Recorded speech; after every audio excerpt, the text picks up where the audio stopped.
In his memoir Spare, which appeared on store shelves Tuesday, Prince Harry recalls how, after the death of their mother, Diana, Princess of Wales, he and his older brother begged their father not to remarry. The Duke of Sussex admits he wondered if Camilla Parker Bowles would become their evil stepmother. He continues that he and Prince William were willing to forgive her in their hearts if she could make their father happy. However, the brothers allegedly promised then Prince Charles to accept his woman into the family and ask that he not marry her. According to Harry, he and William begged Charles not to marry Camilla, but the king did not respond.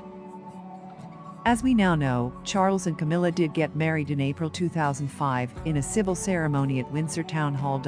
When the wedding finally took place, without my grandmother who chose not to attend, it was almost cathartic for everyone, even for me, writes Harry in the book. Standing beside the altar, I kept my head down, my eyes downcast, like I did at my mother's funeral, but I glanced furtively at the bride and groom a few times, and each time I thought, well done. Harry goes on to explain that he thought he and his brother would see less of their father after the wedding, but insisted that the newlyweds be happy, thinking, maybe Camilla would be less dangerous if she were happy. Prince Harry doesn't get into William's feelings, but other royal authors have previously argued that the older prince had a more emotional reaction to his father's marriage. In his book Battle of the Brothers, Robert Lacey recalled that when Camilla and Charles married, she was stunned by William's rants and delusions. Harry claims that in those years after the wedding, Camilla confessed to her family and close friends her surprise at the unexpected sight of her stepson William. The boy has a temper?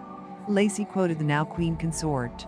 The author claimed that Camilla was terrified of the rants and ravings that William might from time to time direct against her husband, his father, in her presence. According to her, the quarrels were horrible, with William shouting and Charles submitting without complaint.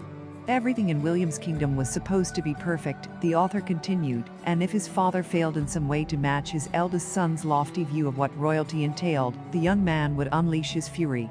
Later, noting the divisions in the royal family and the departure of Harry and his wife Meghan Markle, Lacey insists that father and son have grown much closer in recent years. Lacey wrote that William and Charles clearly recognized the need for close cooperation for the future of the monarchy, and said, they say their father-son rifts have been episodes in the past. After Charles's accession to the throne, royal writer Kathy Nicholl stated that the new monarch and his heir put all friction aside, improving their relationship for the sake of the monarchy. I do think the dynamic between King Charles and William, now heir to the throne, is actually a really good dynamic, she said on an episode of Palace Confidential in October 2022. I'm told that they talk on the phone almost every day. We know there was tension in that relationship in the past. Now they have complete harmony. Mrs.